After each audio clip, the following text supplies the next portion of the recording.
सूरज के घर पहुंचा नोटिस।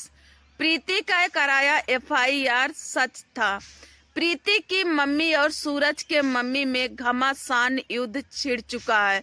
अब लड़ाई होगी समधन और समधन का। सूरज अपने मम्मी और अगुआ के साथ जेल जाएंगे या प्रीति की मम्मी केस वापस लेंगी। तो पूरा वीडियो देखिए और सच जानिए। तो सबसे पहले मैं स्वागत करती हूँ। सूरज और प्रीति के बीच में जो भी लड़ाई चल रहा था, तो इसमें एक नया मोड़ आ गया। अब समधन समधन की लड़ाई चालू हो गया है। पहले तो सूरज की माँ बोल रही थी और लड़ रही थी प्रीति से, लेकिन अब गाइस प्रीति की मम्मी भी आ गई है। अब दोनों समधन की लड़ाई छिड़ चुका है।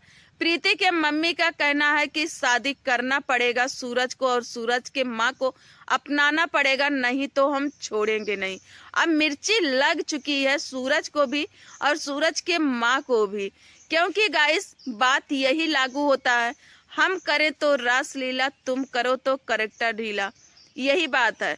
सूरज की मम्मी प्रीति को, प्रीति के माँ को, भाई को, पिता को कितना भी उल्टा सीधा बोले, लेकिन अगर प्रीति की मम्मी अपना जबान क्यों खोल दी तो समझ लो कि महायुद्ध छिड़ चुका है। तो प्रीति की माँ अपना जबान खोल चुकी हैं, तो लड़ाई भी चालू हो गया है। वहीं पे प्रीति जाती हैं थाने पे और एफआईआर कराती हैं, कागज लेकर के दिखाती हैं कि हम एफआईआर कर चुके हैं, एप्लीकेशन पड़ चुका है सूरज के नाम और जो अगुआ हैं उनके नाम। लेकिन हम प्रीति से कहेंगे कि अगर थाने में गई थी तो थाने के ऊपर जो लिखा होता है कि जहाँ का चौकी है और जहाँ पे गई हो, ना तो वो दिखाई है, ना तो थाना के अंदर जब एंट्री करी है तब का दिखाई है। कैसा एफआईआर करी है और कैसे गई है पुलिस के पास, जो कि सूरज के घर अभी तक ना तो कोई नोटिस गया, ना तो कोई पुलिस पहुंचा। और सूरज डरे भी बहुत थे, बहुत ही डरे थे, जबकि सूरज की माँ को जरा से डर नहीं लग रहा था। सूरज की माँ बोल रही थी कि अगर एफआईआर करा दी है तो हमें कुछ लेना देना नहीं, हम सब देख लेंगे, सब निपट लेंगे। लेकिन सूरज को डर लग रहा था। अगर ये झूठा एक नाटक चल रहा है, व्यूज का खेला चल रहा है, तो सूरज इतना डर क्यों रहे हैं? पब्लिक को इतना बुड़बक समझकर बैठे हैं लोग क्या, कि पब्लिक इतना ज्यादा बुड़बक है। और हम बता दें, सूरज जो बोल रहे हो कि हमारी मम्मी जाने नहीं दे रही, हमारी मम्मी रोक रही है, तो जिस समय प्रीति के पास आए थे, क्या उस समय मम्मी आपकी नहीं रोक रही थी? एक बिस्तर पे एक साथ एक रात गुजारे थे, एक क्या हजारों रात गुजारे हैं, तो मम्मी तुम्हारी नहीं रोक रही थी? या फिर मम्मी को लाकर बगल में बैठाते थे कि देखो मम्मी, हम दोनों हस्बैंड वाइफ की तरह रहते हैं, हस्बैंड वाइफ की तरह खाते पीते हैं, तब तुम्हारी मम्मी कहाँ गई थी? यही सवाल आज अपने माँ से तुम क्यों नहीं पूछ रहे हो और बोल रहे हो कि यहाँ पे हम सब सही कर रहे हैं और प्रीति वहाँ पे गलत कर रही है बोल करके। तो ऐसा है ना सूरज, जिसको कटता है उसी को भभाता है, सबको नहीं, दर्द उसी को होगा जिसके पास कटेगा जिसका उंगली। तो प्रीति क्या दर्द होगा ही, प्रीति तो बोलेगी ही, क्योंकि प्रीति एक लड़की है, उसके जिंदगी का सवाल है। अगर ये सच है कि तुम्हारी शादी तुम्हारी माँ नहीं होने दे रही है, तो आज 4 साल से ये तमाशा क्यों देख रहे हो? 4 साल में कितना बार हुआ है कि शादी होगी नहीं होगी? कभी सूरज भाग रहा है, कभी प्रीति भाग रही, कभी सूरज की माँ, कभी सूरज के पिता। कब से ये सिलसिला चल रहा है, ये रुकने का नाम नहीं ले रहा है। कब तक होगा ऐसा? कब तक ये पब्लिक को चूतिया बनाया जाएगा? जब तक बिल्डिंग नहीं खड़ी हो जाएगी, हवेली नहीं बन जाएगी। हवेली जो बनवाना है उसके लिए पैसा तो होना चाहिए।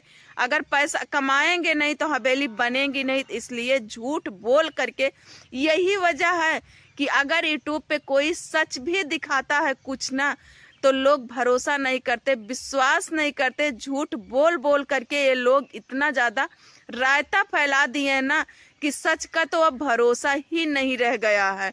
ठीक है, और शायद पब्लिक को यही पसंद है कि घुस करके दूसरे के घर का तमाशा देखना, चाहे वो तमाशा झूठा ही क्यों ना हो, लेकिन मजा यही पे आता है गाइस। अब सीरियल होता है ना, लोग को पता होता है कि सीरियल है, ये सब झूठा कहानी एक रचा गया है, किसी की रियल जिंदगी नहीं है। लेकिन पब्लिक इतना उत्साहित होती है देखने के लिए। आज अगर एक भाग देखी है तो कल देखने के लिए ताब रहती है कि कब आ जाए, हम कब देख लें। सेम वही कहानी है गाइस, जो लड़ के झगड़ के छिछा लेदर करके वीडियो बनाएगा, उसी का वीडियो ये पब्लिक हमारी भोली भाली देखती है और अच्छा लगता है। अगर कोई फनी वीडियो बनाए या फिर कोई रियल वीडियो अच्छे से अपने घर का रूटीन वीडियो बनाए तो पब्लिक को अच्छा ही नहीं लगता है। 15-15 सेकंड का वीडियो लोग देखना नहीं पसंद करते हैं, 10 मिनट और 5 मिनट की तो बातें ही छोड़ो, ठीक है।